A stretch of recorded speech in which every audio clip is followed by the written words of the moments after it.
I'm not a tech geek by nature. I'm not a guy that can regurgitate every fact about every camera, how many megapixels, how many frames per second. But when game-changing cameras come out, cameras that are really going to affect what I do as a photographer and as a filmmaker, then I pay attention. And that's, in all honesty, what the Nikon D4S is. It's a camera that really enables guys like me to spend less time thinking about the technology and more time thinking about the content. The three most meaningful improvements to the Nikon D4S are certainly full HD at 60 frames per second, auto ISO, and exposure smoothing while shooting time lapses. It was really cool to have the opportunity to shoot at 60 frames per second at full HD.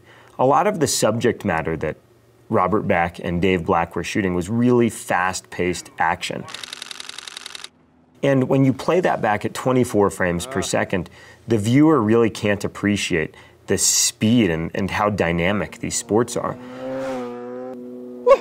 But with 60 frames per second at full HD, we had the ability to really play that back in the post-process in slow motion and even speed ramp into those situations, making for much more compelling content. We were tasked with shooting a scene where a guy would push his dirt bike from a dark garage out into the sun and then roll it up onto a truck. Now, in years past, this was sort of an impossible thing to do. Hollywood crews could do this, but not guys like me.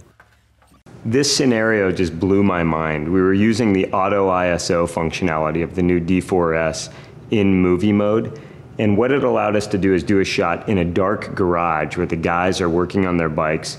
We follow RJ out. He pushes his bike from the dark garage into the back of his pickup truck. And the camera compensates using an algorithm that's incredibly smooth in terms of exposure. While shooting dedicated, we were really able to rest easy while shooting time lapses, because with the new exposure smoothing mode, we knew that at the end of the project, we wouldn't have to spend an enormous amount of time doing post work on time lapses to eliminate flicker and smooth out the exposure. It was done in camera. We were ready to drop the time lapses into our timeline.